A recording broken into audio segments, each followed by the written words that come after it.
Jangan lupa tap-tap layar seperti biasa, itu tugas kalian. Oke? Biar semakin banyak orang yang mendengarkan Injil. Ya, silakan Yulianto. Shalom, selamat malam Kak. Selamat malam, silakan. Ada yang mau ditanyakan? Ya, ada yang saya mau tanyakan ini Kak, tentang baptisan. Hmm? Karena eh, sempat ada beberapa waktu yang lalu juga cerita-cerita dan istilahnya baku cerita dengan teman-teman tentang baptisan yang kan saya Protestan Kak. Saya waktu itu istilahnya cerita-cerita dengan teman-teman yang di Pantai Costa dan beberapa teman-teman dari eh, yang lainnya tentang baptisan yang kan mereka yang di argumen yang diberikan bahwa mereka meyakini bahwa ya baptis salam itu adalah baptis yang benar karena yang dia berikan kepada saya itu dia katakan bahwa kalau tidak salah itu di Matius 3 ayat 5 kan dikatakan bahwa eh, siapa yang tidak lahir dari air dan roh itu tidak bisa masuk dalam kerjaan Allah. Sehingga menjadi pertanyaan saya saat ini Kak. Jadi terkait dengan baptisan ini, bagaimana untuk menanggapi bahwa yang kita lakukan sekarang ataupun yang dilakukan teman-teman kita di Pantai Costa dan lain-lainnya itu juga tidak salah dan bagi yang kita lakukan juga tidak salah Kak. Iya. Saya nggak tahu forma baptisan di Pentakosta itu apa. Ya, saya nggak tahu. Tapi lebih bisa dikatakan lebih baik salah dalam hal metode, kalaupun itu dipandang salah, daripada salah dalam hal forma baptisan. Ya, ada yang membaptiskan di dalam nama, jadi kok forma baptisannya begini, dibaptis dalam nama Bapa dan Anak dan Roh Kudus, ya itu Tuhan Yesus, itu salah. Karena mengatakan Bapa dan Anak dan Roh Kudus adalah Tuhan Yesus, itu salah.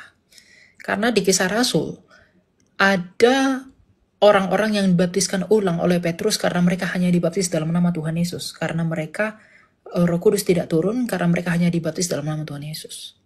Jadi baptisan itu harus di dalam nama Bapa dan Anak dan Roh Kudus. Lalu bagaimana dengan metode baptisan? Itu kan banyak orang yang memperebutkan harus diselam lah, percik lah, tuang dan segala macam. Kitab Didache sendiri yang adalah kitab tradisinya para rasul dari abad pertama, itu di dalam Didache 7 ya, pasal yang ke-7, itu mengajarkan bahwa baptisan itu bisa diterima dalam 3 cara. Bisa dilakukan dengan selam, bisa dilakukan dengan tuang, bisa dilakukan dengan percik, tapi harus dengan air. Ya. Tetapi hanya di dalam satu nama saja. Di dalam nama Bapa dan Anak dan Roh Kudus, Allah yang Esa. Begitu. Jadi kita tidak perlu memperdebatkan baptisan-baptisan, caranya baptisan. Karena baptisan itu bisa dilakukan dengan 3 cara itu tadi. Tetapi kalau forma baptisannya salah, ya itu baptisannya harus diulang. Gitu. Jadi baptisan orang Katolik apakah sah? Sah. Baptisan orang karismatik apakah sah? Sah. Baptisan orang Ortodoks apakah sah? Sah. Tetapi harus di dalam nama Bapa dan Anak dan Roh Kudus. Allah yang Esa. Bukan di dalam nama Bapa dan Anak dan Roh Kudus, yaitu Tuhan Yesus. Yang meskipun ada gereja tertentu yang akan mengatakan bahwa gak ada gereja tertentu yang tidak menerima baptisan yang sudah kita lakukan. Misalnya ada beberapa gereja ortodoks, mereka kalau kita mau masuk ke mereka, misalnya orang dari Katolik atau dari Protestan mau bergabung dengan gereja Ortodoks, mereka akan membaptis kita karena bagi mereka baptisan kita itu tidak sah, begitu. Ya itu kan pandangan dan juga prosedur di gereja Ortodoks ya, itu pandangan teologi mereka ya, kita harus hargai itu. Tapi secara umum bahwa baptisan di dalam Didache 7 itu diterima dalam 3 cara. Selam, percik, dan tuang harus dengan air dan juga di dalam forma yang benar. Begitu. Ya. Oh ya, terima kasih untuk itu Kak. Satu lagi Kak, ini masih berkaitan dengan baptisan. Istilahnya ini pengalaman saya ambil dari diri saya pribadi. Saya mempunyai eh, kakak dan dia dia Protestan namun menikah dengan teman di Katolik. Oke. Kemudian ketika karena ini saya punya kakak, dia itu ditarik masuk dalam Katolik. Dan pada saat itu dia datang kepada kami bahwa kepada keluarga dia katakan bahwa saya harus dibaptis ulang di Katolik karena beranggapan bahwa baptisan yang saya lakukan di gereja tempat saya sebelum saya mau menikah ini dianggap tidak sah. Itu yang maksudnya Sebelumnya dari gereja mana? gereja Toraja Kak, Protestan. Iya, gereja apa namanya? Biasanya Katolik itu nggak membaptis ulang loh. Biasanya Hmm, Katolik kalau gereja-gereja yang terdapat di PGI, mereka tidak baptis ulang. hmm, dia itu dari di Kalimantan Kak. Mungkin Pentakosta ya, gereja Pentakosta ya. Iya Pak, Pentakosta. Ah, iya kalau dari gereja Pentakosta memang dibaptis ulang kalau masuk Katolik. Jadi Iya. dia maksudnya itu Pak, permasalahannya di hal itu bisa dikatakan salah di mananya Kak untuk kenapa Itu dibaptis ulang? di formanya, Oh, tata materinya, caranya bukan Kak. caranya, gitu. Oke oke.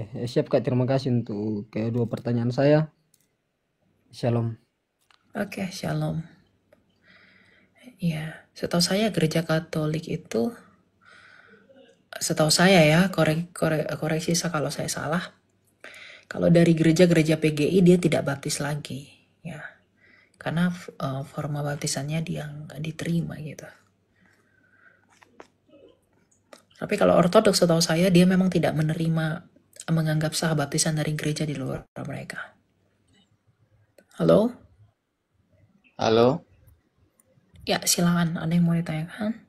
ya salam Kak Elia. Maaf Shalom. mengganggu. Ini ada pertanyaan ini. Ya, Saya pernah beribadah di salah satu denominasi gereja, terus mengajarkan tidak boleh berdoa kalau misalnya kita mengatakan ini urapi kami ya Tuhan, karena katanya pengurapan itu cuma satu kali. pengurapan itu cuma Bagaimana? satu kali. Ya, bagaimana tanggapan Kak Elia itu ya?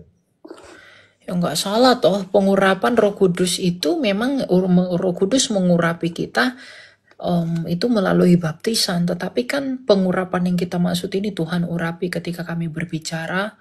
Ya para nabi pun memang diurapi sekali ketika ditabiskan. Tetapi kemudian ketika mereka berbicara kan mereka diurapi oleh kuasa Tuhan. Nah hal yang sama kita lakukan, kita memang dibaptiskan sekali, tetapi ketika melakukan aktivitas iman yang melibatkan iman, kita meminta kepada Tuhan agar Tuhan mengurapi kita. Jadi apakah itu salah? Itu tidak salah. Karena bagaimanapun diurapi atau tidaknya kita, itu bergantung kepada kedaulatan Allah. Apakah ia mau mengurapi kita atau tidak. Tapi satu hal yang pasti, kalau orang dengan rendah hati mau memberi dirinya dibaptiskan, maka secara otomatis sebagaimana janji Kristus, dia akan diurapi oleh Roh Kudus sebagai metra bagi dia untuk hidupnya. Begitu. Oh iya. Ya, Oke, berarti kalau kita berdoa nggak ada salahnya ya Kak, kalau nggak ada misalnya kita. salahnya. Oh gitu Ya. ya. Oke, itu aja Kak. Makasih ya, Tuhan Oke, memberkati. ya, Tuhan berkati ya. Ya.